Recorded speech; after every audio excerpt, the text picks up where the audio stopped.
The House has now officially voted to release the Epstein files. And the measure actually got near unanimous support, right? Only one person, Republican Clay Higgins, voted against it. But the path to get here has been incredibly bumpy. In the future, it appears that it might be just as chaotic. Right, and to break it all down, we have to start with where Trump stands on this. Right, because for months he's been calling the Epstein issue a Democrat hoax, trying to distance himself from any ties that it had to him, and trying to go after any Republicans aiming to release the files. But then, over the weekend, he told House Republicans, okay, support the Epstein Files Transparency Act. And just yesterday, he said that if the legislation makes it to his desk, he'd sign it. But that also doesn't mean that all of a sudden he's just open and willing to talk about the issue. I mean, just last night, you had him being hostile to reporters asking about it and trying to pivot the blame to Democrats. Mr. President, what did Jeffrey Epstein mean in his emails when he said you knew about the girls? I know nothing about that. They would have announced that a long time ago. It's really, what did he mean when he spent all the time with Bill Clinton? Sir, Yeah, if Jennifer, there's go nothing ahead. incriminating in the file, sir, why acting as if... Quiet. Yep, and so this morning when members of Congress and survivors spoke outside of the Capitol about the importance of releasing the files, there was a lot of tension around Trump, where you had survivor Haley Robson saying, and to the President of the United States of America, who is not here today, I want to send a clear message to you.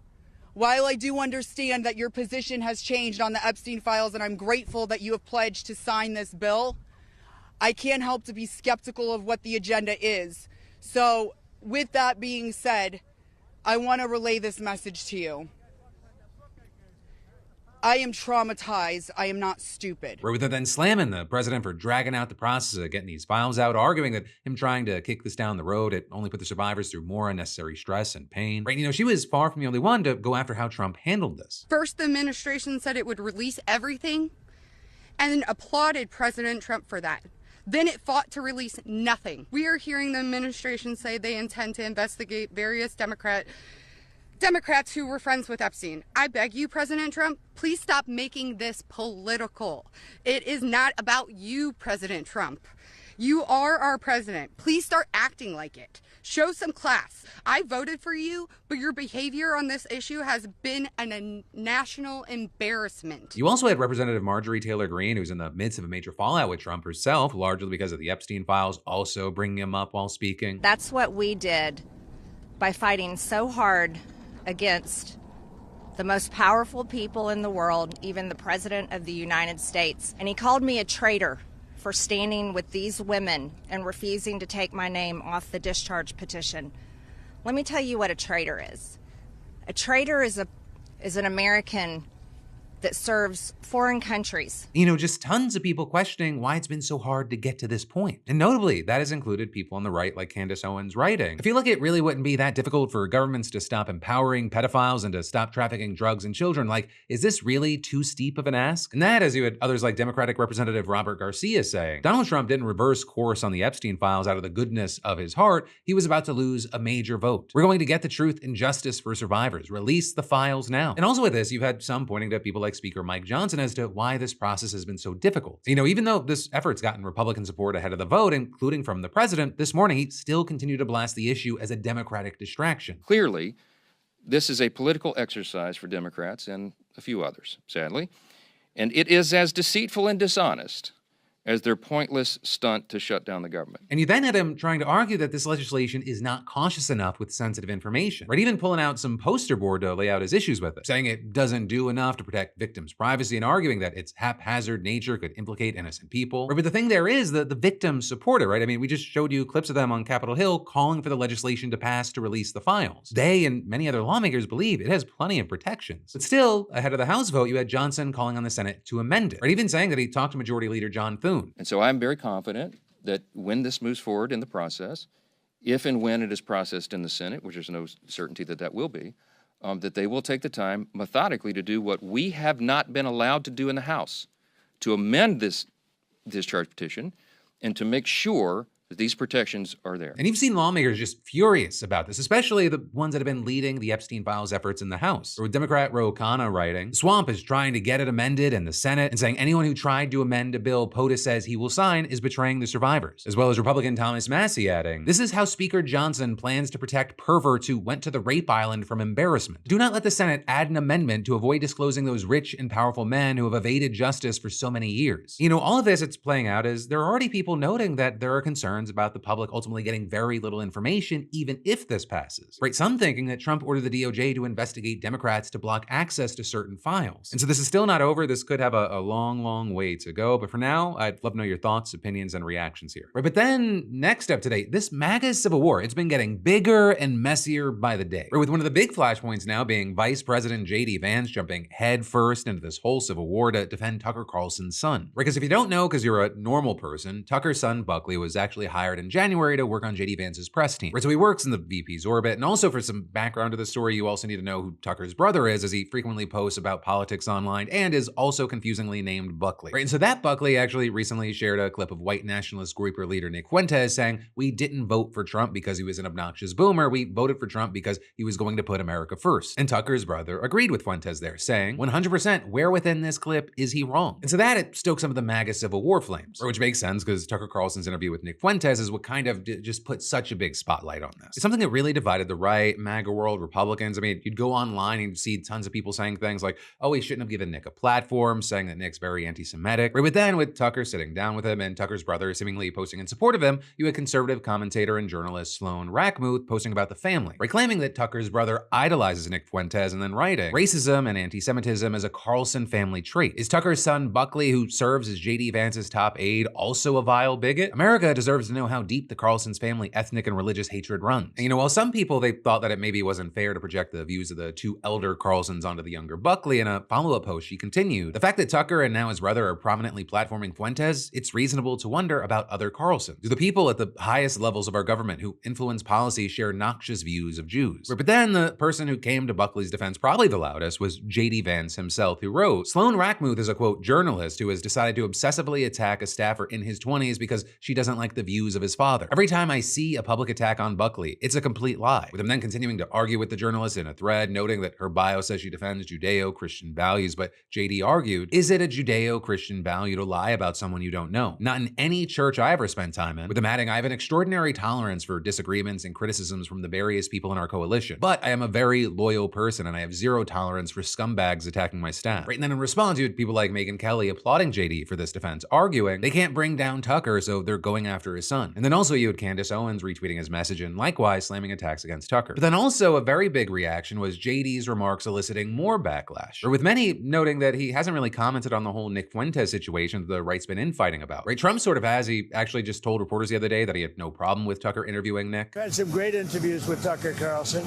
but you can't tell him who to interview. I mean, if he wants to interview Nick Fuentes, I don't know much about him, but if he wants to do it, get the word out. Let him, people have to decide. Ultimately, people have to decide. And while JD has touched on the infighting, mostly to dismiss it as a stupid distraction, he hasn't really weighed in on where the party should draw the line with Nick Fuentes. Right? And that's something that has shocked a lot of Republicans because Fuentes has said some kind of just plainly awful things about JD and his family. And now they're all in favor of a fat race mixer who's married to a G who named his son Vivek. Your guy is literally a fat gay race trader who married a G.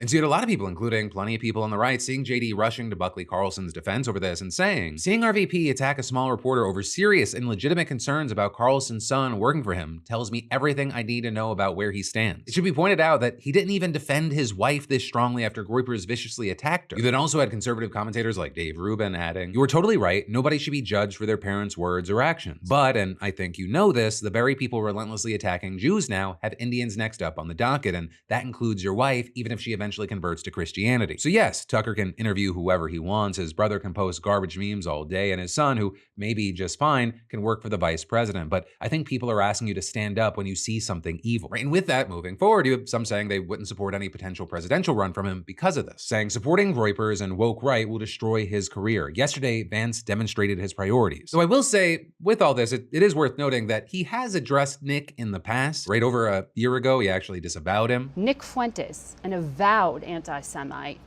went after your wife. He had previously dined at Mar-a-Lago with Donald Trump.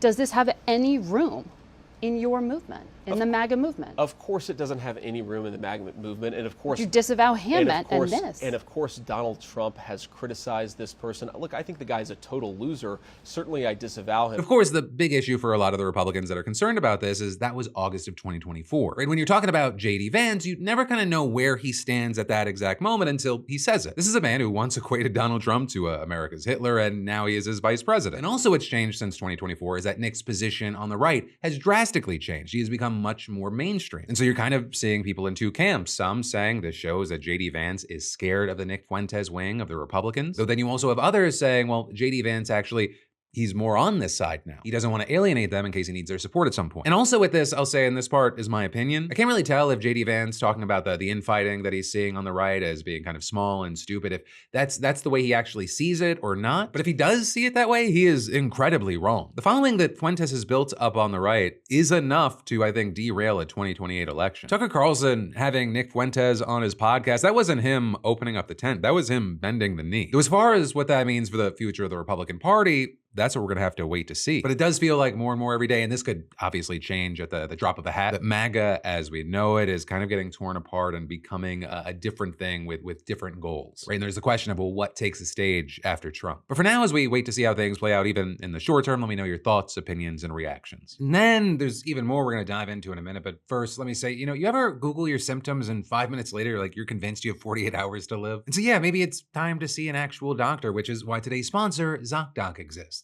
Zocdoc is a free app and website where you can search and compare high-quality in-network doctors and click to instantly book an appointment. Over 100,000 doctors across every specialty: mental health, dental, primary care, urgent care, whatever you need. You can simply filter by insurance, location, ratings, and even which ones actually have openings this week. Once you find the right one, you can see their real-time availability and book instantly. No calling, no hold music, no weird voicemail anxiety. Most appointments happen fast, usually within 24 to 72 hours, and sometimes even the same day. I've used it, and I still use it myself, and I've literally booked an appointment while eating lunch. It's like easier than ordering DoorDash. It's the kind of shortcut that makes you feel like a responsible adult without actually having to act like one. So hey, stop putting off the doctor's appointments. Just scan that QR code or go to Zocdoc.com/Phil to find and instantly book a top-rated doctor today. That's ZocDoc.com/Phil, Zocdoc.com/Phil. But then next up in the news, we should talk about how 20% of the internet just went dark this morning after the web hosting service Cloudflare went down. Right, essentially reminding everyone that the internet is just kind of held together with duct tape and sticks. And, as far as what Cloudflare is, it's a company that provides services that help protect websites against hackers and fake traffic, as well as optimize how web pages load. And so that means that while it doesn't directly host sites, an outage there, it has the same effect, and it crashed everything from social media sites like X to AI models like ChatGPT. And funny enough, like, these graphs would actually look worse if it wasn't for the fact that Down Detector itself was also affected by the outage. But as far as Cloudflare, they say they first noticed issues early this morning with a spike in what they called unusual traffic. And not too long afterwards, they said Cloudflare is experiencing an internal service degradation. Some services may be intermittently impacted. We are focused on restoring service. We will update as we are able to remediate. More updates to follow shortly. And they weren't kidding. They kept updating, with about 20 coming out as of recording. And an outage like this, it's a pretty massive deal, and it led to speculation on whether this was a cyber attack. But with that, you had Cloudflare saying that that actually is not what happened, and it seems to have been caused by a software problem on their end. And then after a few hours, they said they had implemented a fix. And actually, as I'm recording this, you had their CTO saying that all of the services were back up and running. And with that, you had him writing, "I won't mince words. Earlier today, we failed our customers and the broader internet when a problem in Cloudflare network impacted large amounts of traffic that rely on us. The sites, businesses, and organizations that rely on Cloudflare depend on us being available, and I apologize for the impact that we caused." With him then saying that an investigation was being conducted, and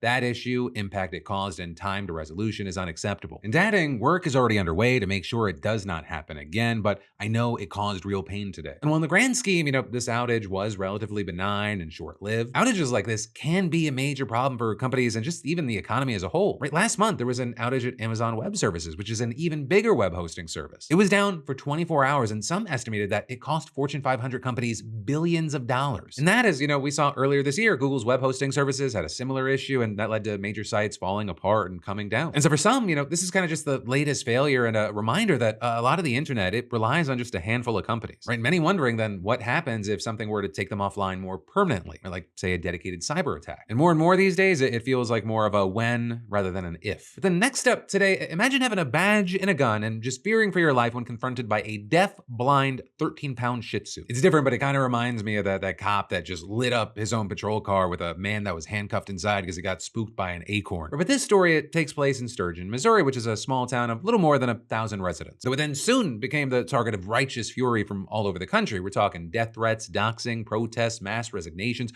calls to change laws around police training, and I'm getting ahead of myself. Because while Nicholas Hunter was out having dinner, his adorable little 5-year-old, 13-pound deaf and blind Shih Tzu named Teddy, he escaped his fenced-in kennel. And when a neighbor then spotted Teddy wandering around her yard, she posted on Facebook trying to identify his owner. Then, after noticing that, he seemed confused and at least partially blind, she called the authorities, worried that he was going to wander off or hurt himself. Thing is, Sturgeon doesn't have dedicated animal control, so the cops responded instead with half of the entire police department arriving on the scene, meaning a single officer. The department's so small, it actually only has 2 cops. So Officer Myron Woodson shows up, finds Teddy scampering around this idyllic field like a good boy, and tries to grab him with a catch pole. There you go. Put your head in there. Put your head in there. There you go. I'm not gonna let you bite me. You're looking all afraid. With him then at one point muttering to himself that he should just throw a blanket over it and pick it up, but for no clear reason he doesn't. And then just 3 minutes into this encounter, Woodson decides what the situation really calls for is lethal force. And yeah, I know this sounds weird, but believe me, if you watch the moments leading up to this decision, nothing visibly changes. It's genuinely shocking the first time you see it because you expect maybe the dog to attack him or something, but it doesn't. It's still just wandering around. Come on, baby.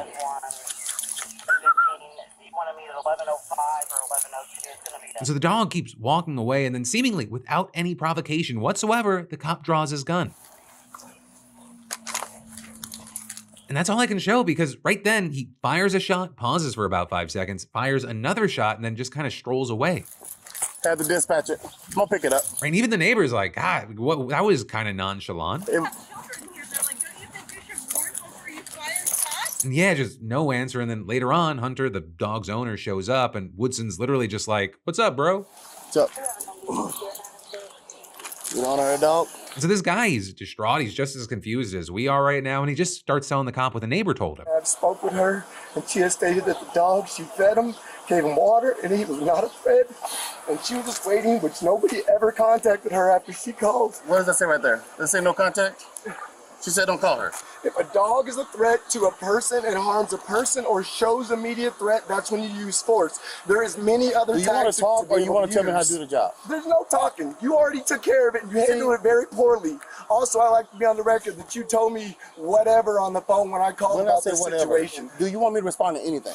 Or you just want to sit here and lecture me? So they go around in circles like that for close to 8 minutes, more than twice the amount of time that Woodson spent actually trying to catch the dog. With Hunter that arguing that the dog was deaf and blind and clearly not a threat, but Woodson countered that he didn't know anything about the dog. How am I supposed to know the dog's condition? Then you have Hunter arguing that he could have used other means of subduing the dog, such as a taser or a lasso, but Woodson counters that he had no taser and tried using a lasso. And so Hunter says, well, you're supposed to catch it and bring it to a pound, not just shoot it. But then Woodson replies that they don't have a humane society there and says that even if he did put the dog somewhere, if it had internal bleeding, then it would be suffering and people would get mad at him for that instead. So Hunter's like, well, wouldn't the dog be squealing if it was in pain? And Woodson then came up with the most lawyer response I've ever heard. You think all dogs squeal when they're in pain? Most dogs squeal when they're in pain. See, not all, but most. Okay. You then have Hunter arguing that the dog showed none of the signs of aggression and all the signs of confusion, but Woodson argues back that without all the information, it's impossible to discern if a dog is peaceful. But then Hunter pointing out that all you need to do is grab an object, touch the dog with it, and see how it responds. And to that, Woodson had no answer. They just kind of stand there in awkward silence for 15 seconds and then say their goodbyes. I'm still sorry it happened to you, brother.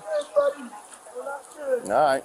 Have a better night. Right, so there was all of that, and then the news breaks, and people are just pissed. They hold meetings, they protest, they start a petition, they demand the officer be fired. And when the video ended up being released, you had many saying that Woodson, he wasn't threatened, he was just lazy. We're saying that it looked like he got tired of trying to catch a dog after 3 minutes, a lackluster effort, and he just shot it instead. And so you had some just calling him a straight up sociopath, though you had Woodson saying that day, I don't enjoy shooting dogs. Also with this, you saw pretty quickly the city posted on Facebook that Woodson shot Teddy because he feared that it had rabies. Right, and from the body cam footage, it's clear that Woodson believed that the dog was injured, with him at one point wondering out loud if it had a broken neck, but he never mentions rabies, even during his argument with Hunter. And then you had the city adding in a follow-up post that officials had reviewed the body cam video and they found that the officer's actions were justified. But with that, the public outrages just grew and grew, and after initially defending Woodson, you had Sturgeon's mayor just resigning. With then the new mayor, Seth Truesdell, suspending Woodson, who eventually left the department. And you had Truesdell telling ABC that after the shooting, the city was just inundated with hundreds of calls a day from all over the the world, explaining, "We were getting death threats, bomb threats, city officials doxed to their home address, their kids' pictures blasted all over Facebook.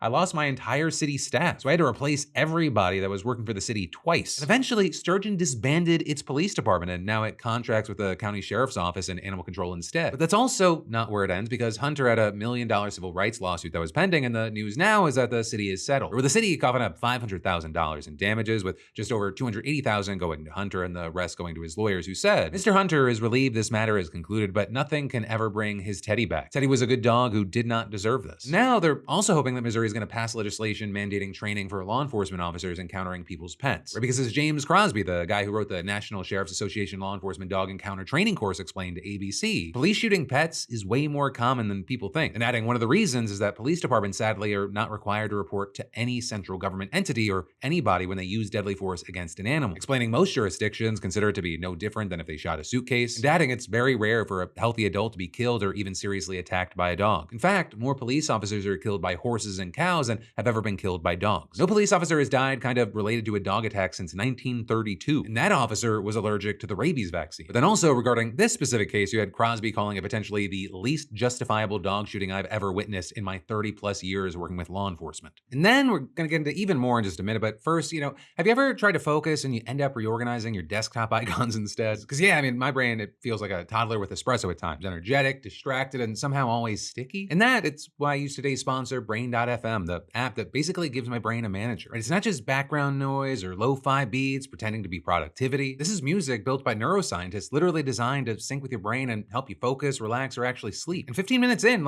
I realized I was actually working on one thing for once. And they've got modes like deep work, creative, and motivation, plus one that's great for ADHD brains, and yeah, it really works. Brain.fm even won a National Science Foundation grant, and a major study showed that their sound tech improves attention and performance, especially for people like me who can't sit still mentally. And now I use it to get in the zone during the day, and I switch to sleep mode at night when, I'm trying to convince my brain that overthinking isn't cardio. So hey, try it for free for 30 days at brain.fm/DeFranco, or just scan that QR code. That's brain.fm/DeFranco, because your brain deserves better than caffeine and chaos. Right, but then next up in the news, we should talk about how the UN Security Council has approved Donald Trump's plan for Gaza, where with the resolution passing by a vote of 13-0 with Russia and China abstaining, and now the 20-point framework that Trump announced back in September is enshrined in international law. That plan, it's actually been partly implemented since last month's ceasefire between Israel and Hamas came into effect, where there was the exchange, a pullback of Israeli forces, and the increased flow of humanitarian aid. Well, there's definitely been a number of issues, some of which we'll get into in a bit. It's generally been seen as having helped. But also, there are a lot of questions about what's left to be implemented, including not only how it'll be done, but also if it can be done and if it should be. Starting with what we do know, under the UN-backed plan, the highest authority in Gaza until at least the end of 2027 is going to be a board of peace chaired by Trump himself. Right? And the other members, at least according to Trump, would include the most powerful and respected leaders throughout the world. While this board will have to report to the UN, it won't be bound by the wishes of the UN or by the Palestinian Authority. It'll also have supervisory authority over a yet-to-be-established Palestinian technocratic committee responsible for day-to-day operations of Gaza's civil service and administration. And similarly, the board would oversee an international stabilization force tasked with facilitating the process of demilitarizing the Gaza Strip, as well as the permanent decommissioning of weapons from non-state armed groups. Right, but Hamas, they've already rejected what it described as an imposed international guardianship mechanism, insisting that it will not disarm, and saying in a statement, assigning the international force with tasks and roles inside the Gaza Strip, including disarming the resistance, strips it of its neutrality and turns it into a party to the conflict in favor of the occupation. Now, also, with that, the resolution authorizes the force to, quote, use all necessary measures to carry out its mandate. And you've got U.S. Ambassador to the UN, Michael Waltz, claiming that Indonesia and Azerbaijan have already agreed to take part. But also, no country is publicly committed to sending peacekeepers, and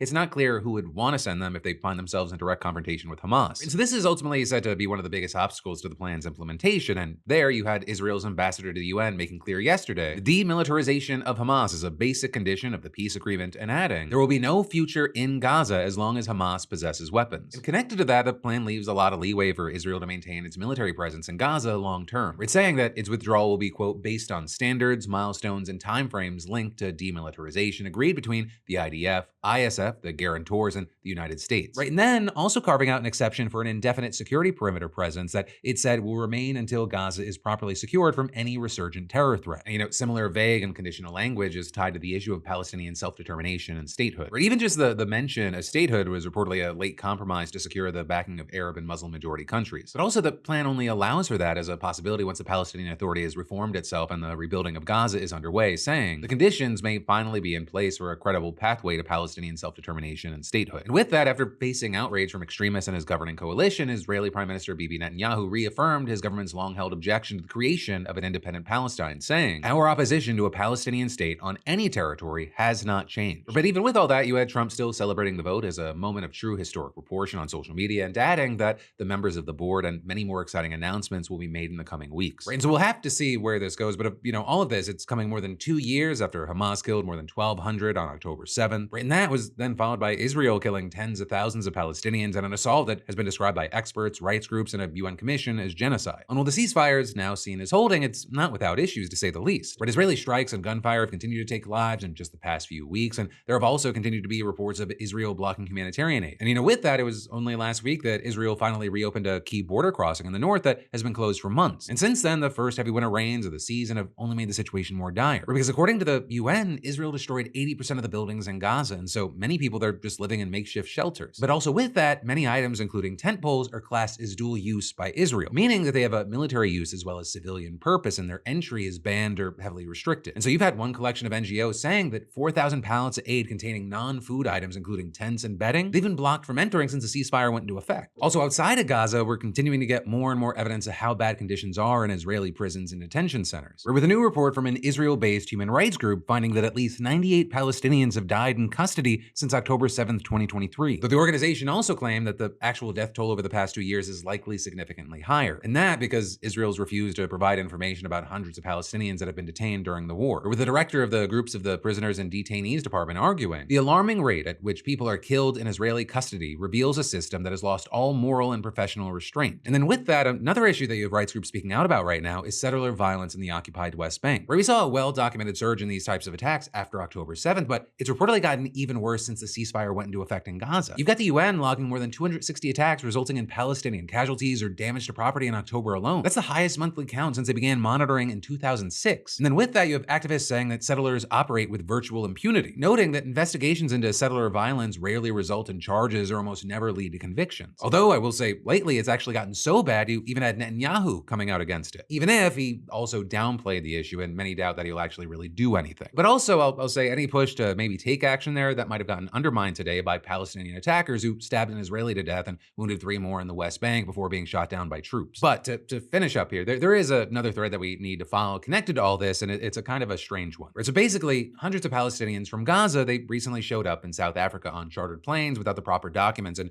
no one really knows who was behind it or why this happened. But you've also had South Africa's foreign minister suggesting that Israel is enabling the flights as part of a clear agenda to cleanse the Palestinians out of Gaza and the West Bank. Though the Israeli military has said that it received approval from a third country to send the Palestinian families to South Africa, but it didn't name the country. And so otherwise, what we know is that the flights have been linked to a shadowy company run by an Israeli Estonian national. And that is, you had places like the New York Times speaking to some of the Palestinians to get an idea of what happened, and one explaining that he'd been contacted by a man on the phone claiming to work for a humanitarian organization. Right, saying that this man offered to fly him and his family out of Gaza, but only if he paid $1,600 per person up front to a crypto account. And then, months later, after paying more than $6,000, he said he got a call telling him to be in Khan Yunis in 4 hours. And then when they got there, they boarded a bus and they were told to tell anyone who asked that they were part of a French embassy evacuation, with Israeli troops reportedly processing them through checkpoints and telling them to leave all their belongings behind. Then they flew out of an Israeli airport, not even being told until mid-flight that they were going to Kenya. And then once they got there, they flew to South Africa, where this Palestinian man said they received one last message, which said that a guest house had been booked for his family, but for only a week, even though the group had promised a month. But then also with this, you have South Africa saying, it'll help those who have already arrived, but they won't accept any more flights. But for now, we'll have to see if we get any clarity on what exactly went on there, as well as